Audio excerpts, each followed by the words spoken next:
So आता आपण मागच्या पार्टमध्ये 1 ते 50 पर्यंतचे 2023चे PYQ पाहिले होते.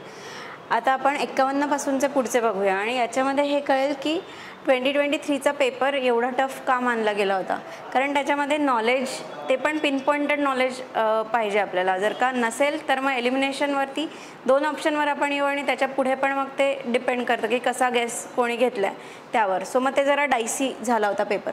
त्यामुळे आता 51st क्वेश्चनपासून बघूया. हा परत स्कीमवरचा क्वेश्चन आहे.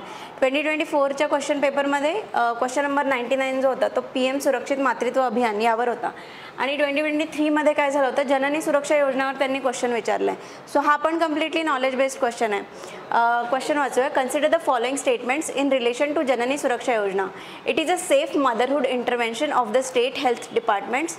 Its objective is to reduce maternal and neonatal mortality among poor pregnant women. It aims to promote institutional delivery among poor pregnant women. Its objective includes providing public health facilities to sick infants up to 1 year of age. How many of the above statements given? How many of the statements given above are correct? So हा पण completely knowledge based question आहे. याच्यामध्ये काहीच आजूबाजूला घेऊ शकत नाही. So पहिलं स्टेटमेंट आहे safe motherhood intervention state health departments. नाही, कारण हे कोणातर्फे होतं, हे national health mission national rural health मिशनच्या अंडर होतं, त्याच्यामुळे ते नाही आहे. ऑब्जेक्टिव्ह काय, reduce maternal and neonatal mortality among poor pregnant women. True. Aims to promote the institutional delivery among poor pregnant women. True. Objective काय की include providing public health facilities to sick infants up to 1 year of age. अशी काहीही त्याच्यामध्ये तरतूद केली नव्हती, त्यामुळे हे रॉंग आहे. ओनली 2 याचं आन्सर आहे. कम्प्लिटली नॉलेज बेस्ड आहे, त्याच्यामुळे याच्यात कुठलेही गेस किंवा काही घेण्याची गरज नाही. मागे जसं सांगितलं होतं की स्कीमचा टेबल बनवायचा, मिनिस्ट्री, ऑब्जेक्टिव्स आणि स्पेशल फीचर्स असे 1-2-4 कॉलम्स त्याच्यात करून थीमचे क्वेश्चन्स कंप्लीट करायचे. पुढचा क्वेश्चन हा पण परत स्कीमवरचा क्वेश्चन आहे. Consider the following statements in the context of intervention being undertaken under anaemia Mukt Bharat strategy. हा पण कम्प्लिटली करंट बेस्ड आणि स्कीम बेस्ड क्वेश्चन होता. याच्यामध्ये स्टेटमेंट वाचवा. It provides prophylactic calcium supplementation for preschool children, adolescents and pregnant women. It runs a campaign for delayed cord campaigning at the time of childbirth. It provides for periodic deworming to children and adolescents. It addresses non-nutritional causes of anemia in endemic pockets with special focus on malaria, hemoglobinopathies and fluorosis. So याच्यामध्ये यांनी फक्त ह्याच्यामध्ये त्यांनी आता हा knowledge बेस्डच question आहे, पण त्यांनी रॉंग करण्यासाठी काय केलं, प्रोव्हाइड्स प्रोफायलायटिक कॅल्शियम. इथे आयन आहे. सो आयनबद्दल आयनला त्यांनी रिप्लेस केलेलं आहे, त्याच्यामुळे हे स्टेटमेंट रॉंग आहे. कॅम्पेन्स फॉर डिलेड कॅम्पेनिंग वगैरे वगैरे हे सगळं राईट आहे. Provides for periodic deworming of children and adolescent right. Addresses non nutritional causes of anaemia endemic पॉकेट्समध्ये वगैरे वगैरे हे पण completely knowledge based. Only 3. 53rd question. Consider the following statements. Carbon fibers are used in the manufacture of components used in automobiles and aircraft. Second, carbon fiber once used cannot be recycled. Which of the statements given above is or are correct? So ह्याच्यामध्ये पण आपण ह्याच्या आधी questions पाहिले सायन्समधले की can be used यांनी म्हटलं. इथे काय म्हटलं यांनी, carbon fibres are used. So हा पण नॉलेज बेस्डच क्वेश्चन आहे, पण फक्त क्वेश्चनचे टोन समजायला, पॅटर्न समजायला हे स्टेटमेंट वारंवार वाचून बघायचं. सो ह्याच्यामध्ये हे राईट आहे, नॉलेज बेस्ड आहे. Carbon fibres once use cannot be recycled असं काही नाही आहे, रॉंग. सो याचं स्टेटमेंट ओनली 1 आन्सर आहे. Next question. Consider the following actions. हा पण एक जनरल नॉलेज बेस्डचा क्वेश्चन आहे. ह्याच्यामध्ये त्यांनी 3 स्टेटमेंट्स दिले आहे. डिटेक्शन ऑफ कार क्रॅश और collision which results in the deployment of airbags almost instantaneously. Detection of accidental free fall of a laptop towards the ground which results in immediate turning off of the hard drive. Detection of the tilt of the smartphone which results in the rotation of display between portrait and landscape mode. In how many of the above actions of the function of accelerator required? आता ॲक्सेलरेटर कशासाठी वापरणार आहे ते, की speed कमी जास्त होते आहे का किंवा ॲक्सेलरेट होते आहे का एखादी गोष्ट हे चेक करण्यासाठी. सो ह्या तिन्ही गोष्टीमध्ये कुठे पण म्हणजे डिटेक्शन ऑफ कार क्रॅश किंवा ॲक्सिडेंटल फ्री फॉल किंवा टिल्ट, ह्या सगळ्यांमध्ये काय की त्यांना डिरेक्शन मोजायला किंवा स्पीड कशी चेंज होतं यासाठी ॲक्सेलरेटर लागणारच आहे. त्याच्यामुळे हा पण एक जनरल नॉलेजचा क्वेश्चन आहे. याच्यामध्ये काही फार स्पेसिफिक नॉलेज असण्याची गरज नाही. फक्त ॲक्सेलरेटर हा वर्ड माहिती नसेल तरीही तिथे कॉमन सेन्स लावून हा क्वेश्चन आरामात सॉल्व्ह करता येईल. ऑल द 3 याचा आन्सर आहे. With reference to the role of biofilters in recirculating aquaculture system, consider the following statements. Biofilters provide waste treatment by removing uneaten fish feed. Biofilters convert ammonia present in fish waste to nitrate. Biofilters increase phosphorus as nutrient for fish in water. How many of the statements given above are correct? So हा पण या specific जो biofilters in रिसर्क्युलेटिंग aquaculture system, ह्या role of बायोफिल्टर्समध्ये असं कुठेही आपल्याला मिळणार नाही गोष्ट की बाबा ही करंट अफेअर्समध्ये किंवा एका स्पेसिफिक सोर्समध्ये आपल्याला आहे. हा पण एक तिथे गेज घेऊन सोडवायचा क्वेश्चन्स आहे. सो याच्यासाठी हे जे स्टेटमेंट आहे हे खूप शांतपणे वाचूनच आपल्याला कळेल. आता बायोफिल्टर्स ह्याच्यामध्ये हे 2 स्टेटमेंट राईट आहेत. हा स्टेटमेंट रॉंग आहे कारण की biofilters decrease phosphorus as a nutrient for fish in water.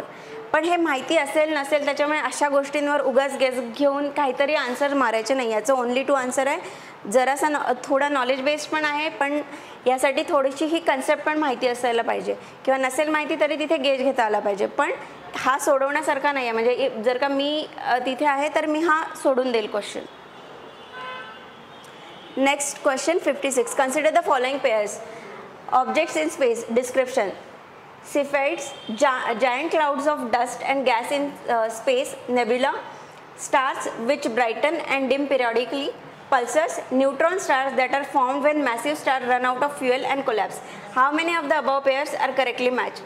याच्यामध्ये सेफाइड्स जे आहेत ते स्टार्स हे यांनी म्हणजे क्रॉसमध्ये दिलेले आहेत. फक्त हे राईट आहे. So only 1. हा पण कन्सेप्च्युअल क्वेश्चन आहे SNTचा. याच्यामध्ये कुठलाही गेस नाही.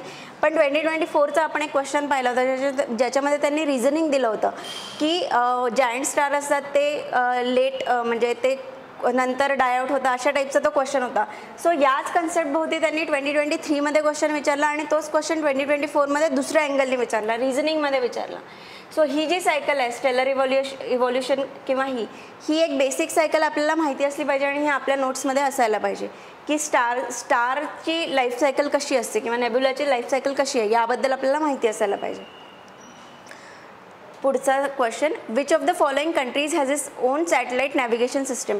कम्प्लिटली नॉलेज बेस्ड, अगदी ऑब्जेक्टिव्ह क्वेश्चन. जापान QZSS नावाची त्यांची हे आहे सॅटेलाइट सिस्टीम आहे. बाकी याच्या नाही आहेत. सो फार डिस्कशन करण्यासारखं नाही आहे. Consider the following statement. Next question. Consider the following statement. आता एक नवीन पॅटर्न या क्वेश्चनमध्ये आपल्याला बघायला मिळेल. नवीन म्हणजे 2024मध्ये हा आपल्याला गेला नाही, 2023च्या पेपरमध्ये आणि बाकीच्या मागच्या पेपरमध्ये पण आपल्याला दिसून येईल. Ballistic missiles are jet propelled at subsonic speeds throughout their flights while cruise missiles are rocket powered only in the initial phase of flight. Agni 5 is a medium range supersonic cruise missile while BrahMos is a solid fueled intercontinental ballistic missile. Which of the following statement given above are correct? ह्याच्यासाठी म्हणजे ballistic missile आणि cruise missile ह्याच्या concept आपल्याला माहिती पाहिजे. त्याच्यानंतर ही अग्नी 5 missile, अग्नी मिसाईल्स या कायम न्यूजमध्येच असतात, करंट अफेअर्समध्ये दरवर्षी येतात. त्यामुळे हा करंट अफेअर्स कम जो नॉलेज बेस आहे ह्या दोघांचा क्वेश्चन होता.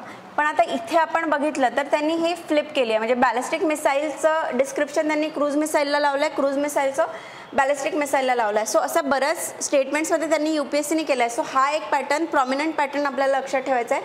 जेव्हा पण अशा कन्सेप्ट येतात ते जनरली फ्लिप करतात त्या गोष्टी. त्याच्यामुळे हे पण नाही आहे, हे पण नाही आहे, याचं नीदर 1 नॉर 2. ह्या माझ्या नोट्स होत्या मिसाईल्सच्या.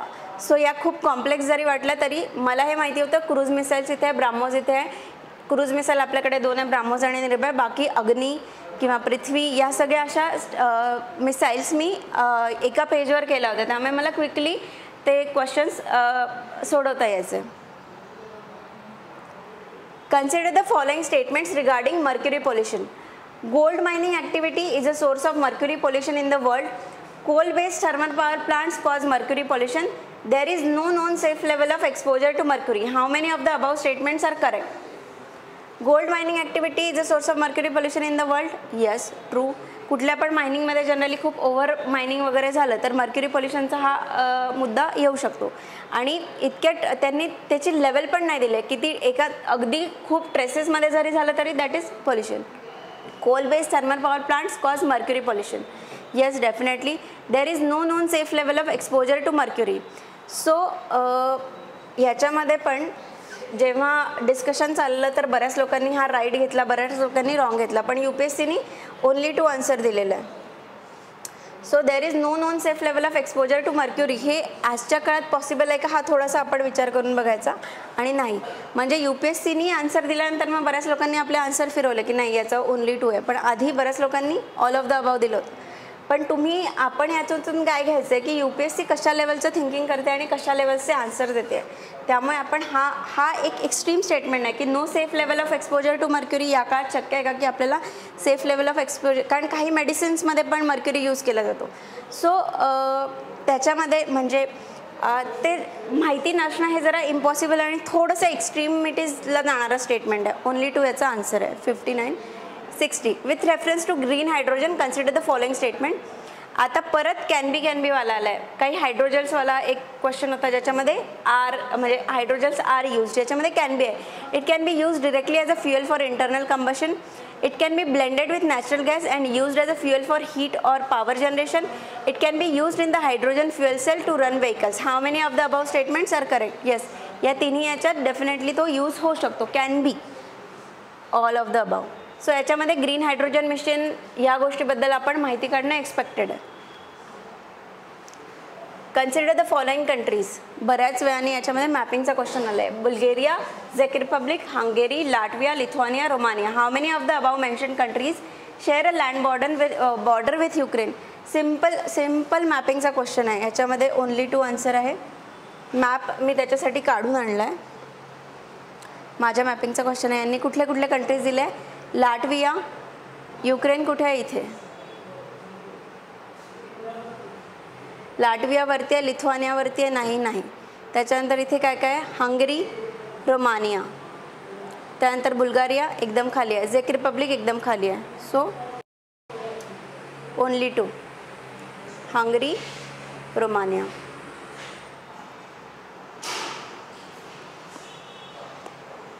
Next question number 62. फार काही डिस्कस करण्यासारखा नव्हता, मॅपिंगचा क्वेश्चन होता. सो परत सांगते की मॅपिंगवर खूप भर द्यायला पाहिजे. With reference to Earth's atmosphere, which one of the following statements is correct?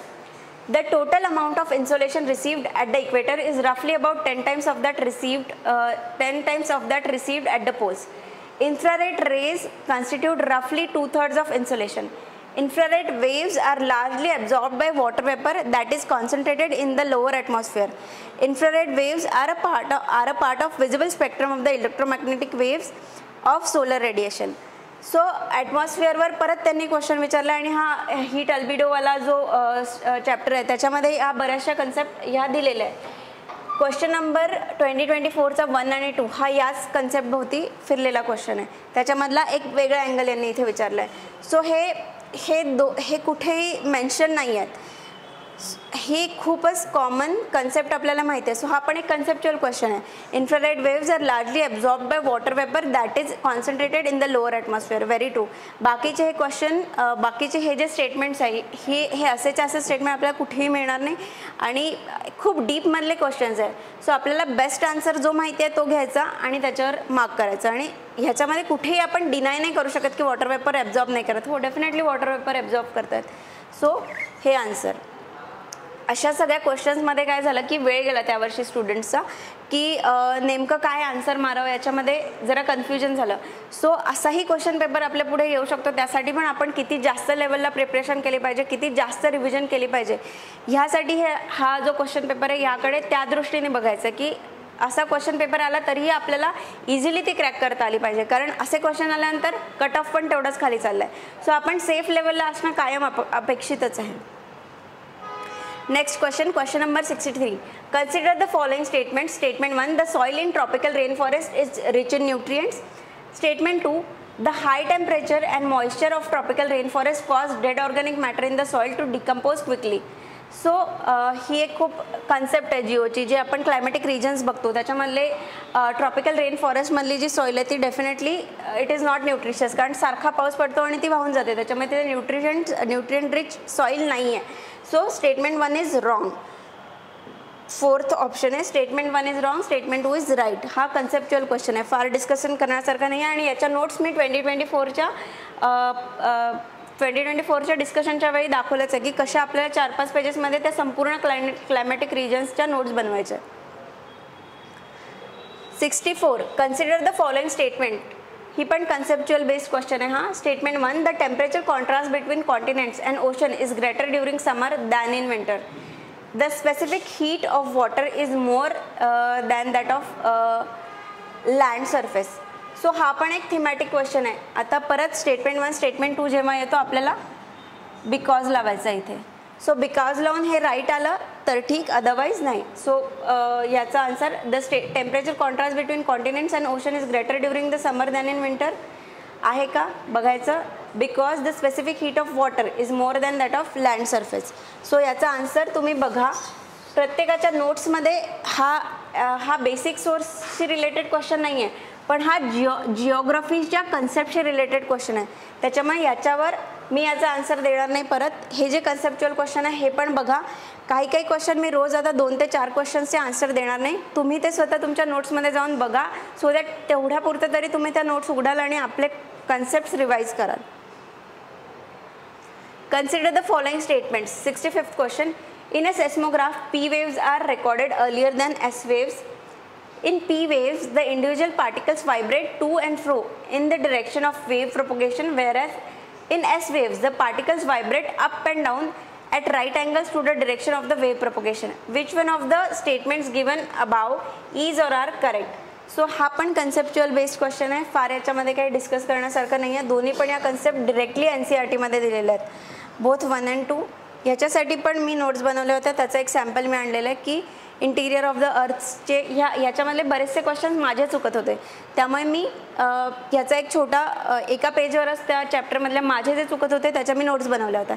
याच्यामध्ये बॉडी वेव्स, सरफेस वेव्स, त्यानंतर पी वेव्स, एस वेव्स याच्याबद्दल डिरेक्टली माझ्या याच्यात मेन्शन होतं. सो या एवढ्या गोष्टीवरनं मला तो डायरेक्ट क्वेश्चन सोडवता आला. पी वेव्समध्ये काय पॅरलल दिलेलं आहे ते, सो पीवरून पॅरलल असं मी लक्षात ठेवलं होतं, एसवरून सायनसॉइडल आणि त्याला उलटं केलं तर या वेव्स होतील परपेंडिक्युलर पॅरलल. ह्याच्यावरून अशा बेसिक असे छोटे नोट्स केले की आपल्याला अजून क्रिएटिव्हिटी सुचत जाते आणि अजून ते कसं लक्षात ठेवायचं हे कळत जातं. Question number 66. With reference to the coal waste thermal power plants in India, consider the following statements. Statement 1, none of them uses seawater. Statement 2, none of them is set up in water stress district. None of them is privately owned. How many of the above statements are correct? हे all of the above statement आहे. So आता ह्याच्यामध्ये ना जो त्यांनी समवाला pattern आणला होता की some mushrooms are poisonous, some mushrooms are have bioluminescent properties वगैरे वगैरे या सगळ्या गोष्टी, त्याला एक्झॅक्टली काउंटर पॅटर्नमधून त्यांनी नन आणलं. सो हे पण हे असंच्या असं स्टेटमेंट आपल्याला कुठेही मिळणार नाही, पण आतापर्यंत आपण जेवढं नॉलेज घेतलं आहे, जेवढं आपण वाचतो त्याच्यावर हा सोडवण्यासारखं आहे की none of them uses sea water. असं तर नसणार, बरेचसे सीच्या आसपास पण त्या एरियामध्ये आहे ते यूज करू शकतात. None of them is a setup in water stress district. याच्यावर तर कायम ओरड चालू असते की वॉटर स्ट्रेस डिस्ट्रिक्ट आहे आणि तिथे थर्मल पॉवर प्लांट्स आहे आणि त्याच्यामुळे पाण्याचे किती इश्यूज चालले आहेत, ह्यावर कायम न्यूजमध्ये या गोष्टी असतात. None of them is privately own, नाही हा पण म्हणजे असं तर नाही आहे. त्याच्यामुळे how many of the above statements are correct. So actually all of the above नाही, कुठलंच करेक्ट नाही आहे, नन आन्सर आहे. बिकॉज नन हे खूप एक्स्ट्रीम स्टेटमेंट्स आहे इथे आणि याचं आन्सर पण ननच आहे. सो हे असं नॉलेज ना कुठेच डिरेक्टली दिलेलं नाही आहे. आपण जो अभ्यास करतो आहे त्याच्यावर ना आपल्याला जे गेज घेता येईल किंवा नॉर्मली कानावर ज्या गोष्टी पडतात त्याच्यानुसार हे क्वेश्चन सोडवायचं आहे. सो हा प्रॉपर म्हणजे प्रॉपर जनरल स्टडीजचाच पेपर म्हणून आपल्याला घ्यायचा. 67. Wolbachia method is sometimes talked about with reference to which one of the following? Controlling the viral disease spread by mosquitoes, converting crop residues into packing materials, producing biodegradable plastics, producing biochar from thermochemical conversion of biomass. हा पण त्यावेळेसच्या current अफेअर्समध्ये नेहमी न्यूजमध्ये होता. Controlling the viral disease spread by the mosquitoes. Answer A. बाकीचे जे options आहे याच्याबद्दलची आपल्याला माहिती काढून ठेवायची. जसं producing biogas from the thermochemical conversion of biomass, याच्यासाठी एक स्पेसिफिक प्रोसेस आहे, ती तुम्ही आता शोधून काढा काय आहे. तर काही दिवसांपूर्वी ती बरीचशी न्यूजमध्ये होती. Consider the following activities. Spreading finely ground basalt rock on farmlands extensively, increasing the alkalinity of oceans by adding lime, capturing carbon dioxide released by various industries and pumping it into abundant subterranean mines in the form of carbonated waters. How many of the above activities are often considered and discussed for carbon capture and sequestration? So एन्व्हायरमेंटची carbon capture and सिक्वेस्ट्रेशनची जी जो chapter आहे त्याच्यामधल्या ही concept आहे. परत हा conceptual question आहे, काही ट्रिक्स काहीच लागत नाही, नॉलेज बेस्ड क्वेश्चन आहे. ऑल द थ्री याचा आन्सर आहे, त्यामुळे डिस्कस करण्यासारखं पण फार काही नाही आहे. ह्या तिन्ही पण कार्बन कॅप्चर अँड सिक्वेस्ट्रेशनच्या मेथड्स आहेत. 69. आता परत हा वर्ड ब्रेकअप करून आपल्याला हा क्वेश्चन सॉल्व्ह करायचा होता. Aerial metagenomics best refers. परत हा स्टेटमेंट त्यांनी लिहिलेला आहे. Best refers to which one of the following situations. Collecting DNA, म्हणजे बाकीच्याला पण ते लागू शकतात, लागू शकत नाही असं नाही, बट बेस्ट कुठली यातली सिच्युएशन आहे ती आपल्याला गेज करायची आहे.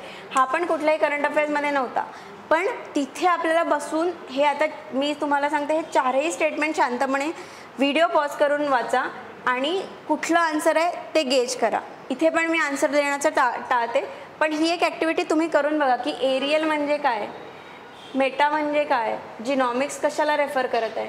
ह्या तीनही गोष्टींची थोडीशी फोड करून बघायची आहे आणि मग आन्सरपर्यंत येण्याचा प्रयत्न करा. हे पण आन्सर मी देत नाही, याचं पण आन्सर शोधून बघा.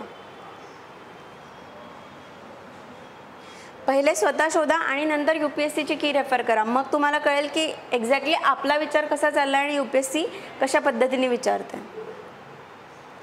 70th question. Micro satellite DNA is used in case of which one of the following. परत त्यांनी सायन्सशी रिलेटेड क्वेश्चन्स आहे. हे सायन्स जो सायन्सचा अभ्यास करतो त्याच्यामध्ये बायोलॉजी आणि DNA या सगळ्या गोष्टींमध्ये ही एक बेसिक कन्सेप्ट असायलाच पाहिजे, म्हणजे असतेच प्रत्येक नोट्समध्ये. सो त्याच्याशी रिलेटेड हा क्वेश्चन आहे. याच्यावर पण फार काही डिस्कस करण्यासारखं नाहीच आहे, कारण कन्सेप्टच आहे. Studying the evolutionary relationship among various species of fauna, simulating stem cells to transform into diverse functional tissues, promoting clonal propagation of horticulture plants, assessing the efficacy of drugs by conducting series of drug trials in population. Statement 1 याचा answer आहे. Studying the evolutionary relationship among various species of fauna. A. 71. Consider the following statements with reference to India. According to Micro, Small and Medium Enterprises Development MSMED Act 2006, the medium enterprises are those with investment in plant and machinery between rupees 15 crore and 25 crores. All bank loans to micro, small and medium enterprises qualify under the priority sector. So हे wrong आहे, हे right आहे. only 2 याचा answer आहे. Completely knowledge based question होता आणि ह्याच्या ज्या म्हणजे स्मॉल, मीडियम आणि मायक्रोच्या ज्या डेफिनेशन्स आहेत त्या परत चेंज झाल्या, त्याच्यामुळे त्या परत एकदा बघून घ्यायच्या. सो असेही क्वेश्चन त्यांनी विचारले होते की अगदी पिन पॉइंटेड क्वेश्चन विचारले होते, त्यामुळे खूप जास्त फॅक्ट्स आठवाव्या लागल्या आणि म्हणून it was considered tough. So कुठल्या लेवलला आपली प्रिपरेशन असायला हवी, किती लेवलला रिव्हिजन करण्याची गरज आहे, हे अशा क्वेश्चन पेपरमधून आपल्याला कळतं. Next question 72. With reference to central bank digital currency consider the following statements. आता डिजिटल रुपीजचा क्वेश्चन होता 2024मध्ये, क्वेश्चन नंबर 53. 2023मध्ये त्यांनी सेंट्रल बँक डिजिटल करन्सी विचारलं आहे. सो ऑब्व्हियसली जेव्हा ही कन्सेप्ट आपण वाचली असती 2023च्या पेपरला गेज करून, डिजिटल रुपीबद्दल पण काही ना काही वाचलं असतं आणि तो 53rd क्वेश्चन आपल्याला सॉल्व्ह करता आला असता. आता बघूया हा question. It is possible to make payments in digital currency without using US dollar or SWIFT system. A digital currency can be distributed with a condition programmed into it such as time frame for spending it. So हे दोन्ही right आहेत. Both answer आहे. याचा concept आहे, nothing to discuss, पण pattern लक्षात घ्या. Central bank digital करन्सीजबद्दल आता विचारलं. 2024चा 53rd क्वेश्चन डिजिटल रुपीवर विचारलं. Next question 73. मी काल पण 2024चा पेपर डिस्कस करताना पण सांगितलं होतं की स्टॉक मार्केटबद्दल बरेचदा काही काही क्वेश्चन्स ते विचारतात. 2023मध्ये त्यांनी हा क्वेश्चन विचारला आहे. In the context of finance, the term beta refers to the process of simultaneous buying and selling of asset from different platforms, an investment strategy of a portfolio manager to balance risk versus reward, a type of systematic risk that arises where perfect hedging is not possible, a numeric value that measures the fluctuations of a stock to changes in the overall stock market. So याचा answer पण आता माहिती नव्हतं बऱ्याच लोकांना, कारण की ह्या टर्म्स आपल्या कन्व्हेन्शनल सोर्सेसमध्ये कुठेच कव्हर झाल्या नव्हत्या. सो शांतपणे जर का हे वाचले तर द टर्म बीटा यांनी आता तिन्ही याच्यातले कीवर्ड्स बघायचे आपण. The process, an investment strategy, a type of systemic risk, a numeric value that measures. Numeric value आहे, एक तर सिस्टमॅटिक रिस्क आहे किंवा इन्व्हेस्टमेंट स्ट्रॅटेजी किंवा प्रोसेस. सो बीटा अशी इन्व्हेस्टमेंट स्ट्रॅटेजी अशी असू शकते का? म्हणजे हे दोन, जसं आता माझ्या इंटरप्रिटेशनने मी सांगते की बीटा निश्चितच प्रोसेस किंवा स्ट्रॅटेजी हे मी कटच करून टाकेल की बीटाला प्रोसेस किंवा स्ट्रॅटेजी नाही आहे. आणि बीटा जनरली आपण कशाला देतो? एखाद्या व्हॅल्यूलाच देतो. त्यामुळे न्यूमरिक व्हॅल्यू म्हणजे बेस्ट, जरी आपल्याला माहिती नसेल तरी आपण आपला स्टॅटिक जर का व्यवस्थित कव्हर झाला असेल आणि त्या क्वेश्चन्सवर आपण वेळ वाचवला असेल तर अशा क्वेश्चन्सला शांतपणे वेळ द्यायला आपल्याला वेळ मिळेल आणि मग आपण राईट आन्सरपर्यंत पोहोचू शकू. याचा आन्सर डी आहे. सो ही जी प्रोसेस आहे आता, the process of simultaneous buying and selling of asset from different platforms, याला आर्बिट्रेज म्हणतात. सो ह्याच्याबद्दल सर्च करून ठेवायचं. इन्व्हेस्टमेंट स्ट्रॅटेजी या ऑप्शनबद्दल सर्च करायचं. टाईप ऑफ सिस्टमिक रिस्क, आता बीटा विचारलं आहे, अल्फा काय, शार्प रेशो काय, ट्रेनॉर रेशो काय, ह्या छोट्या छोट्या ज्या कन्सेप्ट्स आहेत त्या तुम्ही जस्ट एकदा गुगल करून बघून घ्या की कशाशी रिलेटेड आहे आणि काय सांगतात. बिकॉज त्यांनी बीटा ही खूप स्पेसिफिक स्टॉक मार्केटची टर्म विचारली आहे. Next question number 74. Consider the following statement. The self help group programme was originally initiated by the State Bank of India by providing microcredit to the financially deprived.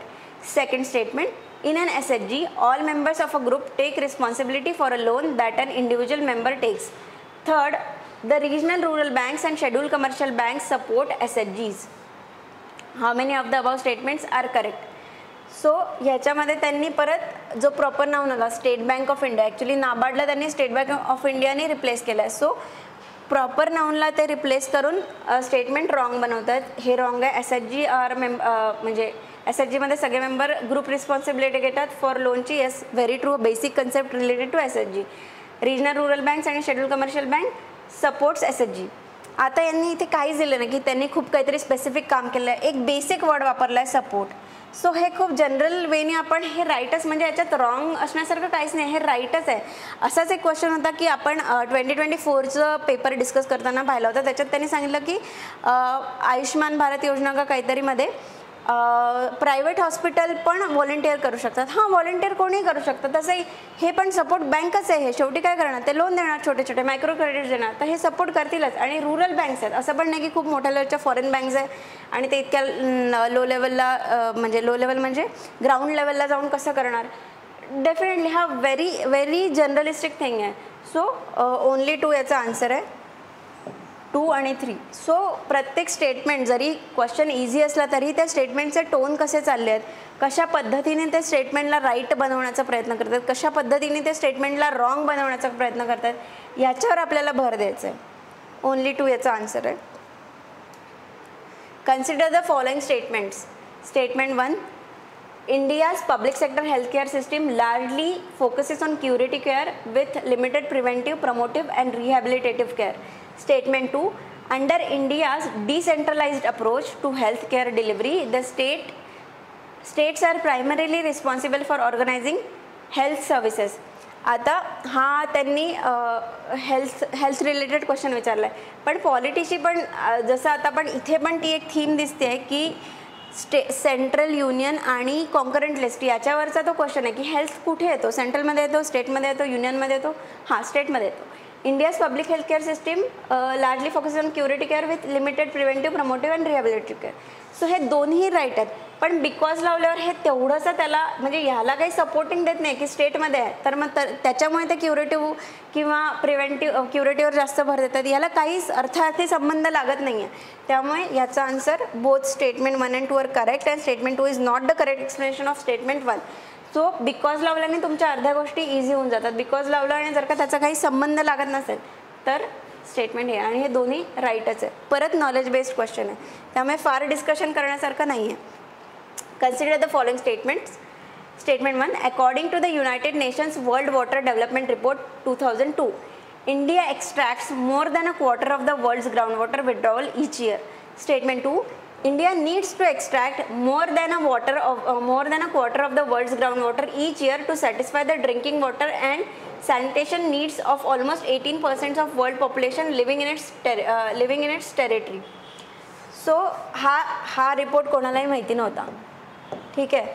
So हा आहे किंवा नाही आहे, पण एवढं आपल्याला एक बेसिक अंडरस्टँडिंग होतं आहे की इंडिया खूप जास्त ग्राउंड वॉटर एक्स्ट्रॅक्ट करतं. पण ज्यांनी मेन्सचा चांगला अभ्यास केला असेल त्याला हे कळेल की हे ड्रिंकिंग वॉटरसाठी एवढं नाही लागत आहे. ड्रिंकिंग वॉटरचं प्युअर ड्रिंकिंग वॉटरचं एनिवे सगळीकडे कमीच आहे. हा ॲग्रीसाठी सगळ्यात जास्त आणि बाकीच्या ज्या गोष्टी आहेत त्याच्यासाठी तो एक्स्ट्रॅक्ट केला जातात. ड्रिंकिंग वॉटर ही त्याची मेन गोष्टीसाठी पाणी नाही उपसलं जात आहे.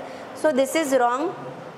Statement 1 is correct, statement 2 is incorrect. परत नॉलेज बेस्ड आणि आतापर्यंतचं जे काही नॉलेज घेतलं असेल, मेन्सचा चांगला अभ्यास केला असेल त्या लोकांसाठी अशा टाईपचे क्वेश्चन जरा इझी होते. Next question number 77. Consider the following statements. According to the Constitution of India, the central government has a duty to protect states from internal disturbances. The Constitution of India exempts the states from providing legal counsel to a person being held for preventive detention. According to the Prevention of Terrorism Act 2002, confession of the accused before the police cannot be used as evidence. How many of the above statements are correct? आता हा पण knowledge based question आहे. जर का लक्ष्मीकांत नीट वाचलं असेल तर एमर्जन्सीचा जो चॅप्टर आहे आणि सेंट्रल स्टेट रिलेशनचा जो चॅप्टर आहे, सेंट्रल स्टेट रिलेशनच्या चॅप्टरमध्ये एक्झॅक्टली या लाईन्स दिलेल्या आहेत. त्याच्यावरून हा स्टेटमेंट 1 राईट आहे. Constitution of India exempts the state from preventing legal counsel to a person being held for preventive detention. Article 22 fundamental राईट्सचा क्वेश्चन होता. आता हे फंडामेंटल राईट्सच्या चॅप्टरमधनं आहे हा, आर्टिकल 22च्या अंडरचा. इथे आता मला एक सांगायचं आहे की जसं मी आधी पण सांगितलं आहे 2024च्या क्वेश्चनमध्ये, जसं आपण खूपदा बऱ्याचदा रिव्हिजन केला तर आता एक्स्ट्रा काय करायचं, असे जे इम्पॉर्टंट आर्टिकल आहे, फंडामेंटल राईट्सचे आर्टिकल आहे, आर्टिकल 15 झालं, 16 झालं, 17 झालं, हे सगळे आर्टिकल्स बरेचदा विचारले जातात. त्याच्याबद्दल तुम्ही जर का बेअर ॲक्टमधून वाचलं तर हे अशा टाईपचे पण जरा इझी जातील. एक एक्स्ट्रा एज आपल्याला मिळेल तिथे. According to the prevention of terrorism act हा स्टेटमेंट रॉंग आहे. ओनली 2 याचा आन्सर आहे. सो हे पहिले 2 स्टेटमेंट जरी लक्ष्मीकांतमधून येत असतील तरी हा कन्व्हेन्शनल सोर्समध्ये बऱ्यापैकी कुठेही दिलेला नव्हता, म्हणून हा क्वेश्चन पेपर थोडासा टफ लेवलला आला होता. सो असा जर का क्वेश्चन पेपर आला की जिथे आपल्याला खूप जास्त फॅक्ट्स आहेत, सो हे समजून घ्यायचं की जर का मला हा कठीण जात आहे तर बाकीच्या सगळ्यांना पण हा बऱ्यापैकी कठीण जात आहे. त्यामुळे उगाचच कुठल्याही क्वेश्चनवर जिथे नॉलेज लावायची गरज आहे तिथे जास्तीत जास्त रिस्क घेण्याची हिम्मत करायची नाही. इनफॅक्ट खूप प्रुडंटली अशा टाईपचे क्वेश्चन पेपर सॉल्व्ह करायचे. Question number 78. Which one of the following countries has been suffering from decade of civil strife and food shortages and was in news in the recent past for its severe famine? सोमालियाचा answer आहे.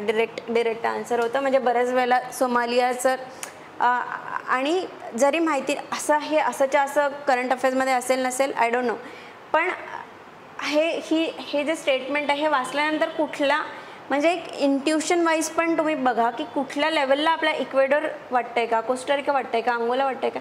Definitely not. सोमालियाबद्दलच बरेचदा आपण न्यूजमध्ये ऐकलेले असतात की Somalian refugees किंवा Somalian लोक त्यांना जेवणाला हे आहे किंवा UN काही त्यांनी आपले ग्रुप्स पाठवले आहेत.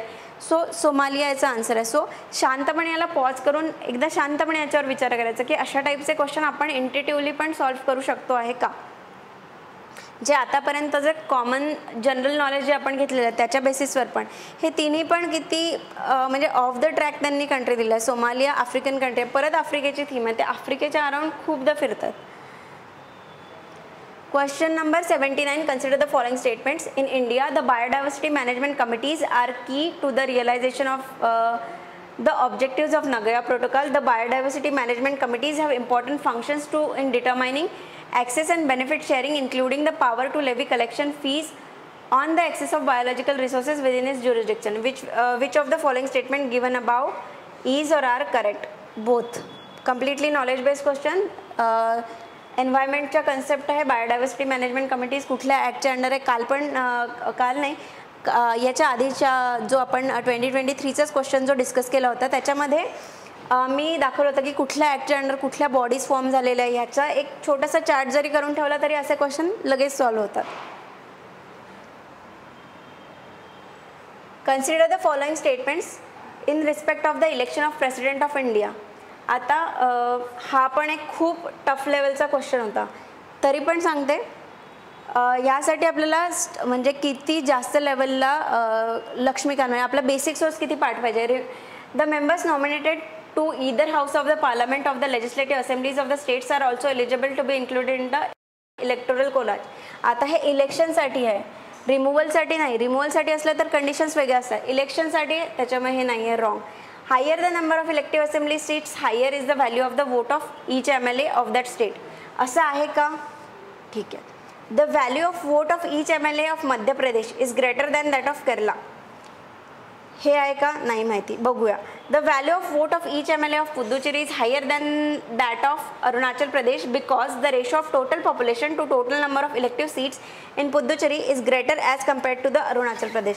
सो ह्याच्या आधी पण 2020मध्ये पण का 2029मध्ये पण UPSCने इलेक्शन ऑफ प्रेसिडेंटबद्दल सेम टाईपचं फ्रेमिंग केलं होतं की त्यांनी value of vote of each MLA, value of vote of each MP यांनी त्याच्यावर दिलं होतं. सो इलेक्शन ऑफ प्रेसिडेंट एक खूप महत्त्वाची गोष्ट आहे. सो ती पूर्ण प्रोसेस माहितीच असली पाहिजे आणि हा खूप जास्त नॉलेज बेस्ड आहे. आता ही जे value of vote of each MLA of Madhya Pradesh is greater than that of Kerala, लक्ष्मीकांतमध्ये काही टेबल्स दिले आहेत. सो ह्या लेवलचे टेबल्स पण त्यांनी विचारले, जे पहिल्या 8 चॅप्टरचे मी सांगितले होते की ते अत्यंत इम्पॉर्टंट आहे. पण पुढे जे प्रेसिडेंट आहे किंवा पार्लमेंटचा जो चॅप्टर आहे त्याच्यामधले पण हे जे अशा टाईपचे आहे की किती MP आहे, किती MLA आहे, त्यांचे व्हॅल्यूज काय याच्याबद्दल पण त्यांनी क्वेश्चन विचारले. म्हणजे किती डीप लेवलला हा क्वेश्चन पेपर नेला आहे, त्यामुळे आपली प्रिपरेशन किती डेप्थला असली पाहिजे हे अशा क्वेश्चनमधून कळतं. सो याचा आन्सर हे तर नाही आहे, हे राईट आहे, हे नाही आहे, हे नाही आहे. Only 2. Question number 81. With reference to the Indian history Alexander Rea, A.H. Longhurst, Robert Sewell, James Burgess and Walter Elliot were associated with archaeological excavations, establishment of English press in colonial India, establishment of churches in princely state, construction of railways in colonial India. याचा answer archaeological एक्सकेवेशन्स. So हे कुठल्याही basic सोर्सेसमध्ये हे दिले नव्हते. याच्यातला Alexander री किंवा A.H. लॉंगहर्स्ट एखाद्या बेसिक सोर्समध्ये आपल्याला मिळेल. सो तेवढं जरी एक माहिती असेल तरी त्याच्यावरून हा क्वेश्चन सॉल्व करता आला असता. नसेल येत तर उगाच त्याच्यावर गेस घ्यायचे नाही. हिस्ट्रीचा एन्शंट मेडिवलचे क्वेश्चन अजिबात गेसमध्ये घ्यायचे नाही, कारण ते कधी पण चुकू शकतात. सो हे माहिती असेल तर आन्सर द्यायचं, अदरवाईज लेट्स मूव फॉरवर्ड. अशा पद्धतीने क्वेश्चनकडे जायचं. Consider the following pairs sites and well known for. Besnagar, Shaivite cave shrine, Bhaja Buddhist cave shrine, Sittanavasal Jain cave shrine. How many of the above pairs are correctly match. याच्यामध्ये भाजा ही जी आहे ही बुद्धिस्ट केव site आहे, सित्तानवत्सल ही जैन केव site आहे. आता बेसनगर ही वैष्णवाईट केव श्राइन आहे. पण I want you to search about Besnagar की काय आहे ही बेसनगर साईट. म्हणजे जेव्हा तुम्हाला रिव्हिलेशन होईल की अच्छा बेसनगर म्हणजे हे आहे, सो तेव्हा तुम्हाला कळेल की अच्छा यांनी त्याच क्वेश्चनबद्दल त्याच एका गोष्टीबद्दल दुसऱ्या पद्धतीने विचारलं आहे. सो बेसनगरबद्दल एकदा गुगल सर्च कराल आणि मग सांगाल. सो याचा आन्सर ओनली 2. हे नाही आहे, ही वैष्णवाईट आहे, शैवाईट नाही आहे. परत इथे त्यांनी वैष्णवाईटला शैवाईटने रिप्लेस केलं आहे, असं ते चुकवतात गोष्टी. Consider the following statements. Statement 1, 7th August is declared as the national handloom day. Statement 2, it was in 1905 that the Swadeshi movement was launched on the same day. So याचं आन्सर आहे both statement 1 and 2 are correct. Statement 2 is the correct explanation for statement 1. हे कोणालाही माहिती नव्हतं, म्हणजे बऱ्याचशा लोकांना माहिती नव्हतं की 7th August declare the national handloom day. पण it was in 1905 that the Swadeshi movement was launch on the same day. So हे जर का माहिती असतं तर ह्याचं गेज घ्यायला आपल्याला सोपं गेलं असतं. साध्या आपल्या स्पेक्ट्रममध्ये ही गोष्ट दिलेली आहे की किती तारखेला त्यांनी लॉन्च केलेली आहे. माझ्या ज्या या स्वदेशी आणि बायकॉट मुवमेंटच्या ज्या नोट्स होत्या त्याच्यामध्ये 7th August 1905 boycott resolution at Calcutta town hall. So हे त्यांनी हे माझ्या नोट्समध्ये ऑलरेडी होतं आणि हे स्पेक्ट्रममध्ये पण दिलेलं आहे. सो जरीही मला हे अगदीच आठवत नव्हतं की बाबा 7 तारखेला किंवा प्रत्येक डेट आठवलीच पाहिजे असं माझं एक्सपेक्टेशन नाही आहे, पण मी हे स्वतः हाताने या नोट्स लिहिल्यामुळे मला कुठेतरी ते माझ्या सबकॉन्शियस माइंडमध्ये होतं की अच्छा 7 ऑगस्टला ही बॉयकॉट मुवमेंट त्यांनी त्याचं रिझोल्युशन पास केलं होतं. त्यामुळे आणि स्वदेशी मुवमेंटमध्ये सगळं स्वदेशी चाललेलं, विदेशी कपड्यांची होळी चालली होती, हे सगळं चाललं होतं. त्यामुळे डेफिनेटली हे असूच शकतं, हे असा एक गेस तिथे घेता आला आणि हे स्टेटमेंट राईट करता आलं. सो जर आपल्या नोट्स म्हणजे माझं असं म्हणणं नाही की प्रत्येकाने सगळं सोडून आपल्या नोट्सच बनवायला पाहिजे आणि त्याच्यात खूप वेळ घालवायला पाहिजे असं नाही, पण ज्या ज्या गोष्टी आपल्याला कठीण राहतात त्याच्या बेसिक नोट्स जरी केल्या, जरी मी आता याच्या केल्या असतील, तुम्हाला एखादा दुसरा क्वेश्चन किंवा दुसरा टॉपिक कठीण राहत असेल त्याच्या नोट्स केल्या, तर त्याच्यावरचं जे आपल्या डोक्यावर ओझं आहे की बाबा म्हणजे हा टॉपिक किंवा हा सब्जेक्ट मला थोडासा टफ जातो, नोट्स केल्याने त्याचं जे बर्डन आहे ते अगदी म्हणजे खूपच कमी होऊन जातं आणि त्यामुळे तुमचा कॉन्फिडन्स सतत बूस्ट होत जातो. आणि प्रिलिम्स ही कॉन्फिडन्स बूस्टिंगचीच परीक्षा आहे. त्याच्यामुळे ज्या ज्या गोष्टींनी आपला कॉन्फिडन्स बूस्ट होतो त्या गोष्टी करायच्या आणि प्रिलिम्स क्लिअर करायचे. 84th, consider the following statements in respect of the national flag of India according to the Flag Code of India 2002. One of the standard sizes of the national flag of India is 600 mm to 400 mm. Statement 2, the ratio of the length of the height width of the flag shall be 3:2. So याचं हे right आहे आणि हे wrong आहे. So हा पण completely knowledge based होता आणि प्रत्येकाला हा माहिती नव्हता, त्यामुळे अशा टाईपच्या क्वेश्चनवर पण अजिबात गेस घ्यायचा नाही. लोकांनी हे करून पाहिलं की 3:2 आणि हे पण 3:2 मध्ये बसतं आहे, पण ही स्टँडर्ड साईज नव्हती, त्यामुळे बऱ्याच लोकांचं हे चुकलं आहे. सो याचं आन्सर आहे statement 1 is incorrect, statement 2 is correct. Knowledge based आहे. सो म्हणून सांगते की वारंवार टेस्ट सोडवून आपण कुठल्या सब्जेक्ट्समध्ये आपण गेस घेतलेले आपले राईट येतात, कुठल्या गेस घेतलेले रॉंग येतात, हे आपल्याला टेस्टमध्येच हे सगळं करायचं आहे. आणि PYQ सोडवून पण बघायचं की कशामध्ये आपले राईट येतात, आपण कशा पद्धतीने UPSCच्या क्वेश्चन्सला गेज करू शकतो आहे, यानुसार आपली पुढची स्ट्रॅटेजी म्हणजे 2026च्या पेपरची स्ट्रॅटेजी इथून ठरली पाहिजे. हे सगळे क्वेश्चन पेपर्स वारंवार सोडवले त्याच्यानंतर आपली स्ट्रॅटेजी हळूहळू बनत जाईल. Question number 85. Consider the following statement in respect of the Constitution Day. The Constitution Day is celebrated on 26th November every year to promote constitutional values among citizens. Yes. Statement 2. On 26th November 1949, the Constitution Assembly of India set up a drafting committee under the chairmanship of Dr. B.R. Ambedkar to prepare a draft Constitution of India. So जर का preamble जी पाठच असायला पाहिजे, जर तरचा प्रश्न नाही, ती पाठच असायला पाहिजे. सो त्यावरून आपल्याला माहिती आहे की त्या दिवशी प्रिएम्बल काय दिलेलं आहे, we adopt enact and give ourself to this constitution on 26th November 1949. त्याच्यावरून लगेच हे कळेल की नाही, हे ड्राफ्टिंग कमिटीसाठी नाही आहे, प्रिएम्बलचं अडॉप्शन आहे, त्याच्यामुळे हे रॉंग आहे, हे राईट आहे. सो एवढ्या सगळ्या टफ क्वेश्चन्समध्ये पण जर का बेसिक सोर्सेसमधले आपले पाठ असतील तर असे ब्राउनी पॉईंट्स आपल्याला लगेच घेता येतील. So statement 2 is wrong, statement 1 is correct. हा प्रिएम्बलच्या नोट्स मी सॅम्पल म्हणून दाखवायला आणलं की मी कशा केल्या. ह्या एका संपूर्ण पेजमध्ये पूर्ण प्रिएम्बल कवर झालेलं आहे. फंडामेंटल ड्युटीजचा पण चॅप्टर झालेला आहे, पण अशा एवढ्या स्मॉलर लेवलला नोट्स बनवून माझा संपूर्ण प्रिएम्बलचा चॅप्टरच संपलेला आहे आणि इथे मी प्रिएम्बल लिहिली आहे जी की पाठ केली होती. Question number 86. Consider the following statements. Statement 1. Switzerland is one of the leading exporters of gold in terms of value. Statement 2. Switzerland has the second largest gold reserve in the world. याचं statement 2 हे wrong आहे. तो पहिल्या सेकंडमध्ये तर नव्हताच, तो 5च्या नंतरच आहे, त्यामुळे हे स्टेटमेंट रॉंग आहे. पण सेम अशाच टाईपचा क्वेश्चन 2024मध्ये 97मध्ये आपण पाहिला होता. Venezuela has the highest oil reserve याच्याबद्दल त्यांनी दिला होता. सो जर का ह्यावरून आपण मिनरल्सबद्दलची जर का लिस्ट काढून ठेवली असती तर त्याच्यामध्ये हा 2024चा क्वेश्चन्स आपल्याला कळला असता. सो थीम समजून घ्या की त्यांनी मिनरल्स कुठे काय, कुठल्या देशावर कोण जास्त एक्सपोर्ट करत आहे, कोणाकडे जास्त रिझर्व्ज आहेत आणि मिनरल्स आणि आता जास्त इम्पॉर्टंट झालं आहे, त्याच्यामुळे त्यांनी त्याच्यामुळे याची एक लिस्ट आणि बरेचसे याचे यूट्यूबवर व्हिडिओज पण अवेलेबल आहेत, त्यामुळे त्याची एक लिस्ट जस्ट गो थ्रू करायची क्विकली की असा एखादा सबकॉन्शियसमध्ये गेलेला आपली इन्फॉर्मेशन असेल, त्याच्यामुळे असे क्वेश्चन सॉल्व्ह करता येतील. सो याचा आन्सर आहे second is wrong, first is right, statement 1 is correct and statement 2 is incorrect. C.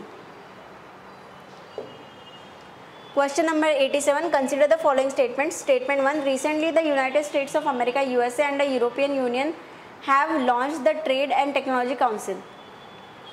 Statement 2. The USA and the EU claim that through this, they are trying to bring technological progress and physical productivity under their control. So हा त्यांनी केला आहे, थोडंफार न्यूजमध्ये असेल नसेल, पण second statement वाचा. The USA and EU claim, ते क्लेम करत आहेत की that through this they are trying to bring technological progress and physical productivity under their control. किती एक्स्ट्रीम स्टेटमेंट आहे, म्हणजे ते असं क्लेम करतात स्वतःहून की आम्ही फिजिकल प्रोडक्टिव्हिटी आणि टेक्नॉलॉजिकल प्रोग्रेस हे आमच्या कंट्रोलमध्ये आम्हाला आणायचं आहे. भलेही ते म्हणजे US चा स्टान्स जनरली कंट्रोलिंगचाच असतो, पण तरी ते इतकं आउटराईटली येऊन सांगणार नाही की बाबा आम्हाला कंट्रोल करायचं आहे. सो किती एक्स्ट्रीम स्टेटमेंट आहे. शांतपणे वाचलं तर कळेल हा actually it's a very extreme statement. त्यामुळे हे रॉंग आहे. Statement 1 is right. Statement 1 wrong असल्यामुळे एकच ऑप्शन होतो आपल्याकडे की statement 2 is incorrect and statement 1 is right. So C. So हे माहीत असेल नसेल तरी या एवढ्या एक्स्ट्रीमिटीजवरनं हे एलिमिनेशन करता येतं. Question number 88. Consider the following statements. Statement 1. India accounts for 3.2% of global exports of goods. Statement 2. Many local companies and some foreign companies operating in India have taken advantage of India's production-linked incentive system. Production-linked incentive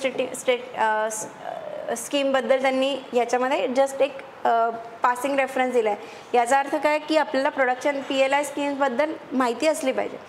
India accounts for 3.2% of the global export of goods नाही.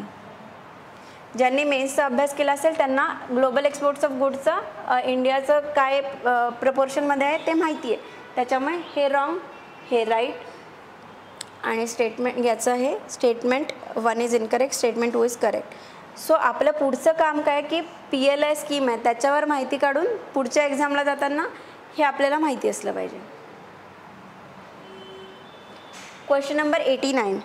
Consider the following statements. Stability and Growth Pact of the European Union is a treaty that limits the level of budgetary deficit of the countries of the European Union, makes the countries of the European Union to share their infrastructure facilities, enables the countries of the European Union to share their technologies. How many of the above statements are correct? बरेच knowledge based टाईपचा question आहे, पण इथे एक pattern आहे की 2 similar statements आहेत आणि एक वेगळा स्टेटमेंट आहे. त्याच्यातला A त्याचा आन्सर आहे. सो ओनली 1 इज करेक्ट, हे 2 नाही आहे. फार काही डिस्कस याच्यामध्ये करण्यासारखं नाही, कारण बराचसा हा शेवटचा जो पार्ट आहे 2023चा बऱ्यापैकी नॉलेज बेस्ड आणि उगाच त्याच्यात रिस्क घेण्यात काही अर्थ नाही आहे. 90. Consider the following statements. Recently, all the countries of the United Nations have adopted the first ever compact for international migration, the Global Compact for Safe, Orderly and Regular Migration. The objectives of commitment stated in the GCM are binding on the UN member countries. The GCM addresses internal migration or internally displaced people also in the objectives and commitments. How many of the above statements are correct? So, हे त्यावेळेला न्यूजमध्ये नव्हतं एवढं, but still all the countries कुठलं पण असं कुठलं resolution आहे, एकच एक रिझोल्युशन आहे ते सर्च करा की ज्याच्यावर सगळ्या कंट्रीजनी एकदम हो म्हणलं आहे. मायग्रेशनचं तसंच तर सगळ्या कंट्रीजमध्ये एकमेकांची वाद आहेत की नाही तुमचे रेफ्युजी आम्हाला नको, आमचे रेफ्युजी तुम्हाला नको. त्याच्यामध्ये हे सगळे या अशा गोष्टीवर एकत्र येतील का, पॉसिबिलिटी खूप कमी आहे. Objective of commitment are stated in the GCM are binding on the united nation countries नाही. त्याच्यामुळे कुठले पण प्रोटोकॉल्स किंवा कुठल्या पण ट्रीटीज ज्या आहेत त्या कुठल्या बाइंडिंग आहे कुठल्या नॉन बाइंडिंग आहे याची एक लिस्ट आपण बनवणं एक्सपेक्टेड आहे. सो हा क्वेश्चन कसा सोडवायचा याच्यापेक्षा याच्यावर नॉलेज कसं आपल्याला बिल्ड करता येईल या क्वेश्चनचा फोकस आपल्याला ठेवायचा आहे. GCM ॲड्रेसेस इंटरनल मायग्रेशन नाही. सो याचं ऑल म्हणजे करेक्ट कुठलं आहे तर एकही करेक्ट नाही आहे. माहिती असतील तर असे क्वेश्चन सॉल्व्ह करायचे, अदरवाईज जबरदस्ती नाही. पण तरी बाइंडिंग जेव्हा येतो तेव्हा थोडंसं अलर्ट राहायचं आहे की कुठले बाइंडिंग आहे कुठले नॉन बाइंडिंग आहे याची एक लिस्ट आपल्याला हवीच.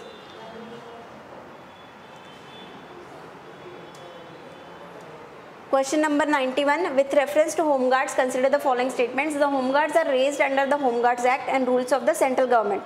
The role of the home guards is to serve as an auxiliary force to the police in maintenance of internal security. To prevent infiltration on the international border, coastal areas, the border wing home guards battalions have been raised in some states. How many of the above statements are correct?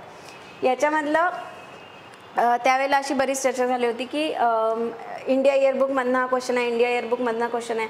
So ज्यांना प्रत्येक व्यक्तीला हा FOMO होतो की अरे मी India yearbook वाचायचं असेल तर ते आताच थोडंसं क्विकली गो थ्रू करून काय म्हणजे एकदम एक्झामच्या काही दिवस आधी 15 दिवस आधी इंडिया इयरबुक वाचायला घेतलं तर त्यांनी काही साध्य होणार नाही आहे.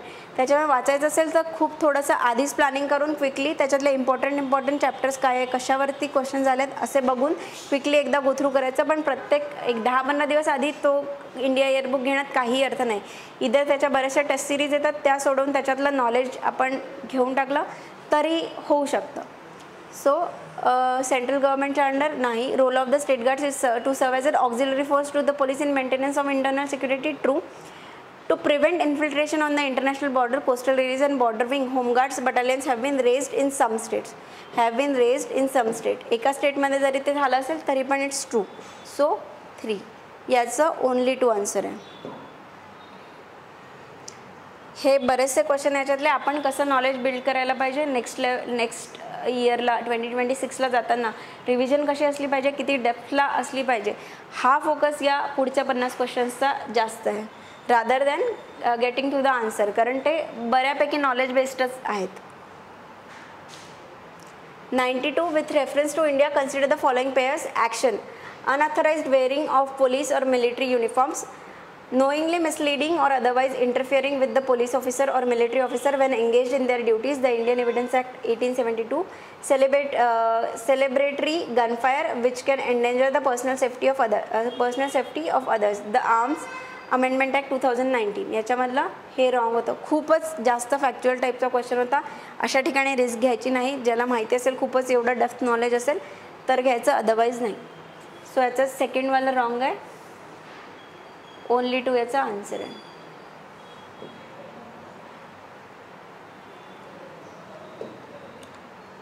Question number 93. Consider the following pairs. Regions often mentioned in the news. Reasons for being in news. North Kivu and Ituri. War between Armenia and Azerbaijan. Nagorno-Karabakh. Insurgency in Mozambique. Khorasan and Zaporizhia. Dispute between Israel and Lebanon. हे तिन्ही त्यावेळेला बऱ्यापैकी न्यूजमध्ये होते. Nagorno कारबाख तर बऱ्याच दिवसांचा न्यूजमध्ये होता. हा आर्मेनिया अझरबैजानवाला आहे. नॉर्थ किवू सिडकिवू कुठला आहे सर्च करा म्हणजे तुम्हाला कळेल. आणि खोरासान अँड झापोरिझिया हा पण न्यूजमध्ये होता, हा पण सर्च करा. हा रशियामधला आहे. बरं सांगून देते. रशियामधला आहे हा. डेमोक्रॅटिक रिपब्लिक ऑफ कॉंगो DRCमध्ये तिथे बरेचसे प्रॉब्लेम्स आले. सो DRC खूप न्यूजमध्ये आहे अशा डिस्प्यूट्समुळे. त्याच्यामुळे त्या गोष्टी बघून ठेवायच्या. सो याचं हे नाही आहे, हे नाही आहे, हे पण नाही आहे. नन.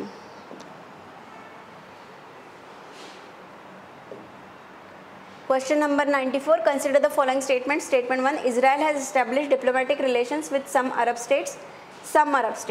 त्यांनी काही स्पेसिफिकेशन दिलं नाही आहे. वर्डिंग्सकडे लक्ष द्या. करंट अफेअर्सचा त्यावेळेसचा क्वेश्चन होता हा, पण वर्डिंग्सकडे लक्ष द्या. फोकस बघा. Statement 2. The Arab peace initiative mediated by Saudi Arabia was signed by Israel and Arab leagues. हे नव्हतं, त्यामुळे स्टेटमेंट 2 इज इनकरेक्ट. करंट अफेअर्सचा त्यावेळेसचा न्यूजमध्ये होता त्यामुळे हे माहितीच असायला हवं होतं त्यावेळेला. फार डिस्कस करण्यासारखं नाही आहे. पण त्यांनी इथे कसं स्टेटमेंटला मेलो डाऊन केलं आहे. Some Arab state. आणि इथे काय म्हणलेलं आहे की signed by all Arab leagues, म्हणजे अरब लीग पूर्ण नाही.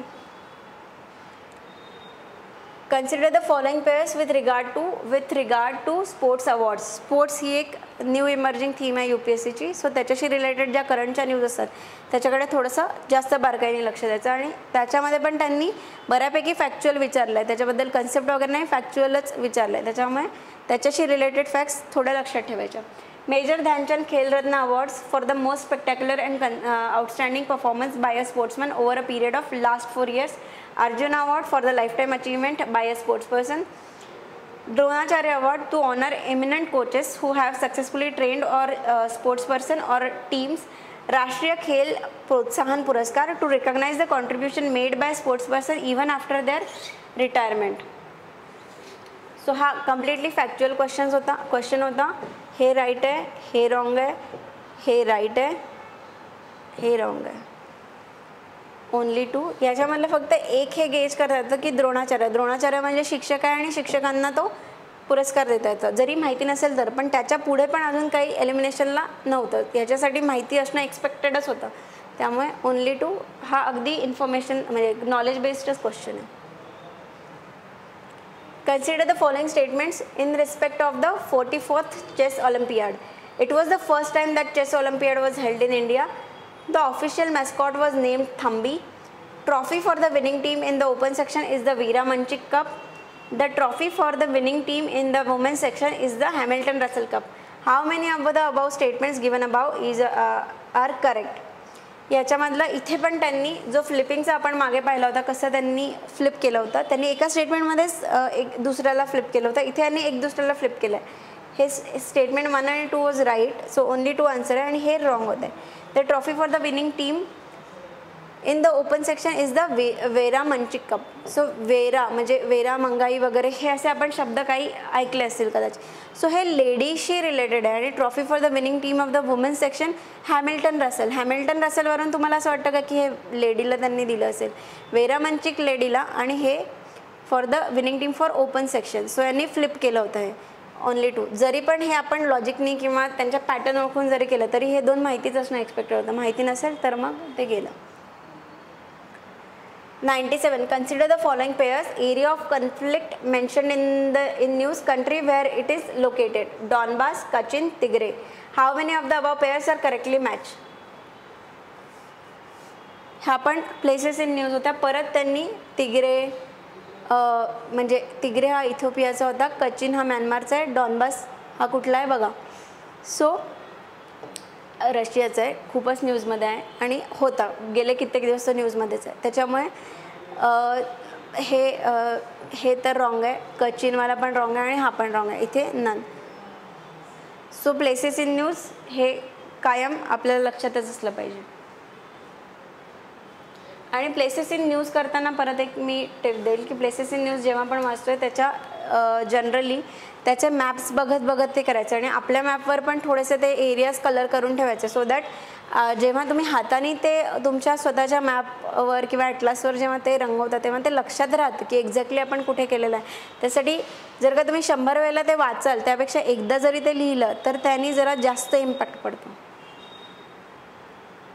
Next question number 98. In the recent years, Chad, Guinea, Mali and Sudan caught the international attention for which one of the following reasons common to all of them?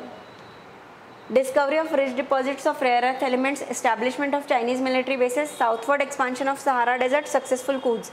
So successful coups. 2020 आता Chad, Guinea, Mali आणि Sudan caught in the international attention, successful coups. हा जर का 2023चा question आहे, परत आफ्रिकेच्या थीमबद्दल हा question आहे. हा जर का 2023चा क्वेश्चन केला असता, सो 2024चा जो क्वेश्चन आहे साहेल रिजनबद्दल त्यांनी एक क्वेश्चन विचारला होता 91 नंबरचा, तो एकदा चेक करा. त्याच्यामध्ये त्यांनी सेम दिलं आहे की मिलिटरी कूज रिझनिंगचा तो क्वेश्चन होता, म्हणजे स्टेटमेंट 1 स्टेटमेंट 2 दिलं होतं. सो हा केला असता तर तो डिरेक्ट या क्वेश्चनशी त्याचं कनेक्शन होतं.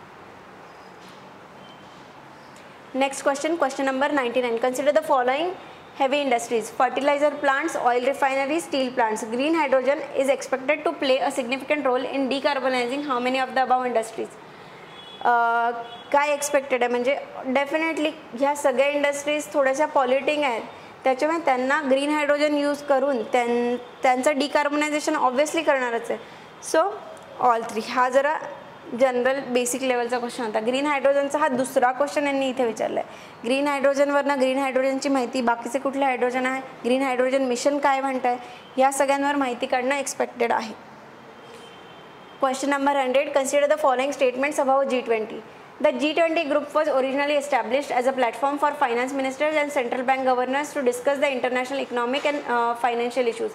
Digital public infrastructure is one of India's G20 priorities. Which one of the given statements above is और आर करेक्ट बोथ स्टेटमेंट हे करंट अफेअर्समध्ये खूप होतं. G20 झालं असल्यामुळे खूप करंट अफेअर्समध्ये होतं, त्याच्यामुळे याच्यावर काही फार डिस्कस करण्यासारखं नाही. सो 2023चा एकंदरीत पेपर बघून परत एकदा सांगते की 2023च्या पेपरमध्ये त्यांनी इतक्या डेप्थला तो क्वेश्चन पेपर नेला आहे की प्रत्येक फॅक्ट आपल्याला माहितीच असणं एक्सपेक्टेड आहे. त्याच्यामुळे अशासारख्या पेपरवरून हे लक्षात ठेवायचं आहे की पाठांतर किती गरजेचं आहे.